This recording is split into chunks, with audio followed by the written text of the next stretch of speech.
High everyone, नमस्ते हजुरहरू सबैजनालाई फेरि पनि मेरो नयाँ दिन नयाँ भ्लगमा स्वागत छ र हजुरहरू सबैजना सन्चै हुनुहुन्छ होला भन्ने आशाको साथमा म पनि एकदम सन्चै छु र आजको भिडियो स्टार्ट गर्न लागिरहेको छु र अहिले चाहिँ हाम्रो यता चाहिँ यस्तो टाइपको वेदर भइरहेको छ हो, दामी घाम लागिरहेको छ र नानीलाई चाहिँ मैले यहाँ बाहिर खेल्नु लिएको कि लड्दै खेल्दैछ। ऊ चाहिँ यस्तो खाली खेल्नु भन्छ हो, भित्र बस्यो भने चाहिँ रुको रुको गर्छ।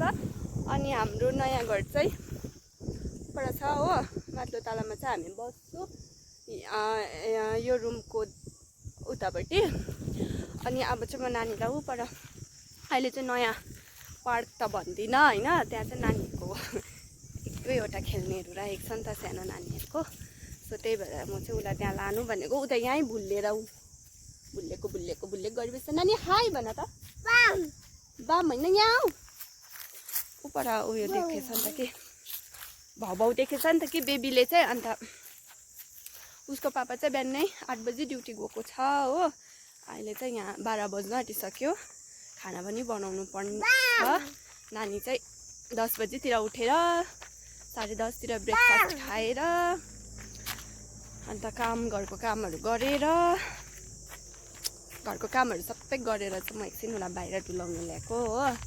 अन्त एकछिन बाहिर यहाँनिर डुलाएर चाहिँ फेरि म खाना बनाउनु जान्छु, किनभने उसको पापा चाहिँ 1-2 बजी आउँछ खाना खानु हो। अनि यस्तै हुनेछ आजको भ्लग। म अब के गर्छु भनेर चाहिँ म तपाईँहरूलाई देखाउनु खोजेको मात्रै हो।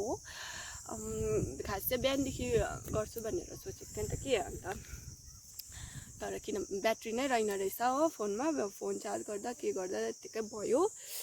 हेर्नुहोस् न यहाँको वेदर घाम देखेर।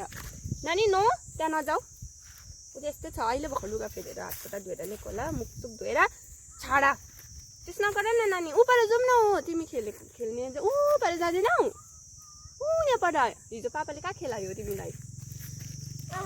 ऊ चाहिँ खालि ढुङ्गा माटो मात्रै भन्नुपर्छ हो, खेल्नेहरू चाहिँ केही खेल्दैन। उयो के भन्छ अरे, फेरि अरूको देख्यो भने त त्यो खेल्नु नपाएको जस्तै हुन्छ नि। घरभरि छ खेल्ने होइन, यादै गर्दैन। अन्त फेरि अरूको देख्यो भने चाहिँ नानीहरू चाहिँ यस्तै हुँदो रहेछ हो, के गर्नु खेल्नु नपाएको जस्तै हुन्छ हो। यताबाट चाहिँ यस्तो देख्छ है, हेर्नु सक्नुहुन्छ पहाडै पहाड छ हो। नानी हाई भनिदिनु चाहिँ उपर हेलो गर हातले कहाँ जानु भएको तपाईँ? कहाँ? ए जाउँ न अन्त। हेर्दै गर्नुहोस् होला, यस्तै छ है। भिडियोमा चाहिँ भिडियोहरू बनाउनु मन लाग्छ होइन, यत्तिकै अब एक्लै के गरिबस्नु भनेर चाहिँ भिडियोहरू बनाउनु मन लाग्छ। तर यहाँ चाहिँ पुरा नेटवर्कको इस्यु छ नि त, अन्त अपलोड हुनु साह्रो पर्छ हो। कोही बेला नेटै जान्छ, मतलब कोही बेला नेटवर्कै जान्छ हो, साह्रो पर्छ नि त। अन्त त्यही भएर चाहिँ कति भएको थियो भिडियोहरू मैले बनाएको थिइनँ। अन्त आज चाहिँ फेरि यस्तो बनाउनु मन लागेर नि, यस्तो घामहरू लाग्दा जोस चल्छ नि त। अन्त यताको वेदर चाहिँ दामी भइरहेको छ हो, तर अब हावा चाहिँ डेन्जर चल्छ। अहिले चाहिँ चलेको छैन भनौँ न, यस्तो डेन्जर हावा चल्छ। बिहानदेखि बेलुकासम्म हावा नै चलेर जान्छ हो, दिन पनि। तर अब घाम पनि लाग्छ यसरी मजाले हो। हावा चल्यो भने त बाहिर निस्किनु पनि सक्दैन, भित्रै बसिरहनुपर्छ, किनभने नानीलाई पनि चिसो लाग्छ हो। फेरि हावा पनि यताको त डेन्जर अर्कै टाइपको हावा हुँदो रहेछ। नानी चाहिँ उपर फेरि गयो। कहिले पुग्छु होला हामी उपर हो, हामी उपर जाँदैन होला, अब यत्तिकै फर्किनुपर्छ होला, किनभने 12 पनि बज्न आँट्यो। अनि मेरो साथीहरू पनि थियो हो, तर उनीहरू चाहिँ अहिले मन्दिर परेड गएको छ। ट्युजडे चाहिँ एभ्री ट्युजडे चाहिँ मन्दिर परेड लाग्छ नि त, अन्त मलाई पनि जानु मन लागिरहेको थियो हो। तर के गर्नु, नानी नै 10 बजीतिर उठ्छ हो, उसको निन्द्रा खराब गरेर त जानु भएन हो। किनभने मन्दिर परेडको लागि चाहिँ 8 बजी रेडी भइसकेर चाहिँ गाडीमा चढिसकेको हुनुपर्छ हो, अन्त मात्रै जानु पाउँछ, नभए जानु पाउँदैन। अन्त नानी त अब ढिलो उठ्छ, बेलुका पनि ढिलो सुत्छ नि त, अन्त त्यही भएर चाहिँ जानु पाइनँ, गएको पनि छुइनँ। नानी त्यहाँ चढ्नु हुँदैन, यो त अरूको त मार्छ है यो त। उपर हिँड्न त, तिमीलाई खेल्ने लान्छु म, खेल्नेमा लान्छु। यस्तो हिँड्ने भएको छ, बदमास भएको छ कि नानी चाहिँ। तर अब हिँड्ने भएर चाहिँ अलिक साह्रै पर्दो रहेछ। हिँड्ने यस्तो दामी हिँड्छ, तर अब बोक्नु मात्रै भन्छ हो। पहिला बोक्दाखेरि चाहिँ खालि हिँड्छु भन्थ्यो, त्यसलाई चाहिँ हिँड्नै सक्थेन नि त। अन्त त्यही हो, नानीसँग यसरी नै बित्दैछ मेरो दिनहरू। बिहान उठ्यो, ब्रेकफास्ट खायो, घर सफा गऱ्यो, फेरि 12 बजीको लन्च बनायो, त्यहाँदेखि फेरि खायो, रेस्ट गर्यो, फेरि बेलुकाको बनायो, त्यसरी नै बित्दैछ। अनि दादा चाहिँ ड्युटी जानुभयो। हामी चाहिँ आइपुगे। यति राखिदिएको छौँ यहाँ नयाँ कि अस्तिको दिन भर्खर राखिदिएको। नानीलाई चाहिँ यो वाला खेलाएर चाहिँ यहाँ मुनि खेल्दैछ। नानी चाहिँ हावा स्टार्ट हुन थाल्यो। वरिपरिको चाहिँ यस्तो छ। नानी पाप दादाको लाग्छ हौ। चाहिँ नानीलाई खेलाउँदैछु। झर्नु मानेन ऊ चाहिँ। नानी मजा आयो?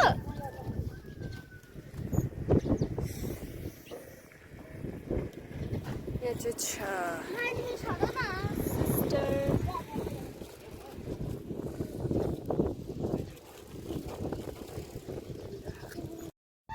यहाँ चाहिँ अब हावा चल्नु स्टार्ट भयो। नानी चाहिँ घर जानु मानेन ल। नानी यता हेर, यहाँ घर जाउँ न भनेको घर जानु मानेको छैन नानी चाहिँ।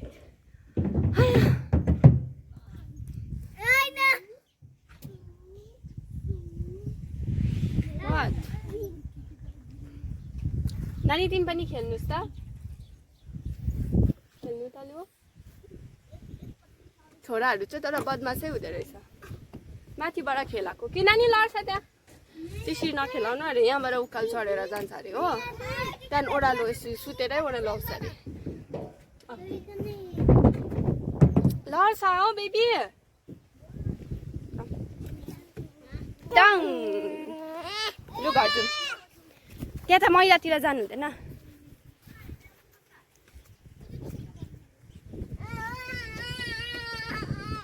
कहाँ गएको होला है?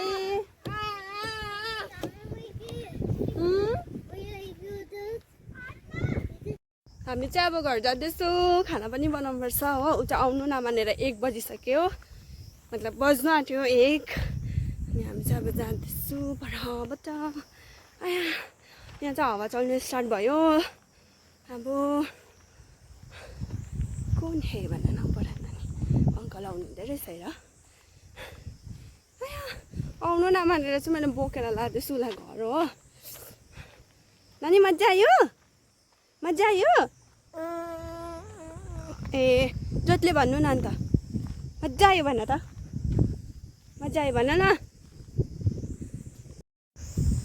घाम लागेर गरम पनि भयो हो। नानी बोकेर हिँडेकोले हावा पनि चलिरहेको छ। फेरि भित्र गयो भने जाडो भइहाल्छ होइन नि? नानी चिसो हुन्छ है भित्र?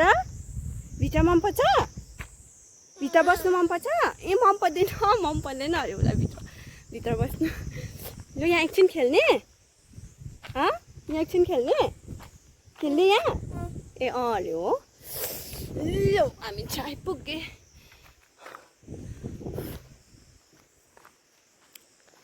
खै हो यो कता हो? उता यतापट्टि चाहिँ मेरो क्वार्टर हो, हाम्रो घर हो। उतापट्टि पनि छ, पनि छ। उता चाहिँ छ पहाडै पहाड। यहाँ चाहिँ नानी खेल्नु थाल्यो। अब चाहिँ खाना बनाउनु जानुपर्छ। नानी त्यता नजाऊ, लड्छ है।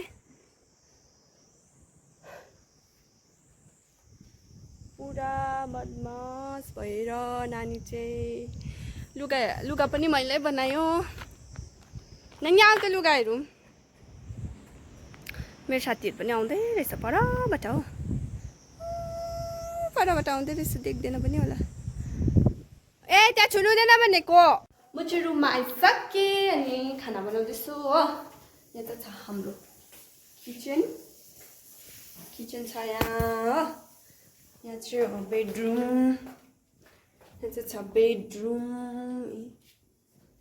यति हो। अर्को रुम पनि छ कि त्यहाँ त केही छैन, लुगा सुकाउनु बनाइरहेको छु हामीले। अनि यहाँ चाहिँ हो डाइनिङ हल। यहाँ चाहिँ नानीले पुरा खेलाउन छोडिरहेको छ हो।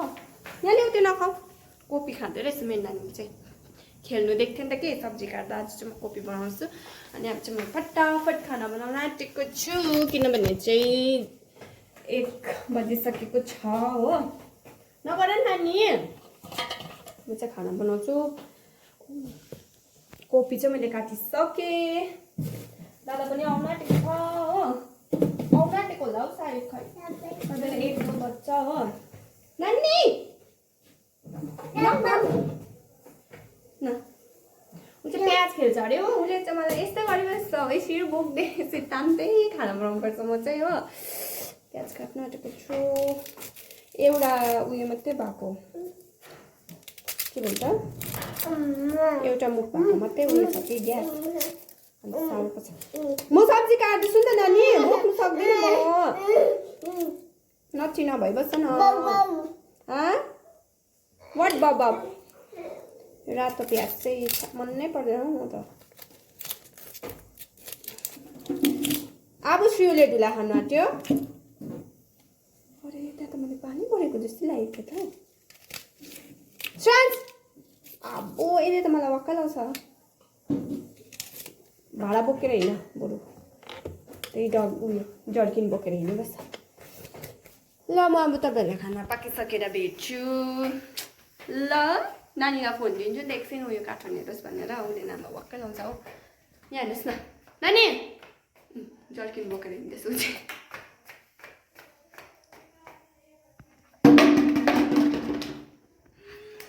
वाट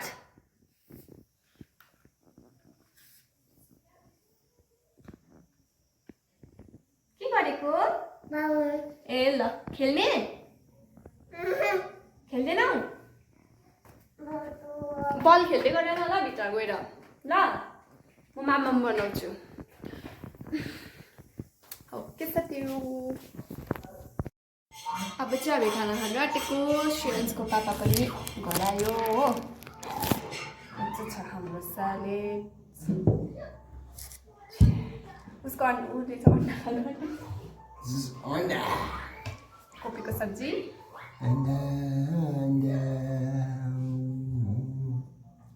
नानी लाम देऊ त खान्छ खाँदैन।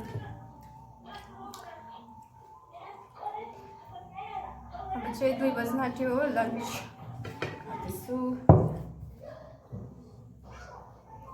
खायो? आजको भिडियो चाहिँ यति नै थियो। Thank you for watching. मन परेमा लाइक, सेयर एन्ड सब्सक्राइब गर्नु चाहिँ नबिर्सिनुहोस् होला। फेरि पनि म अर्को भिडियोमा आउनेछु।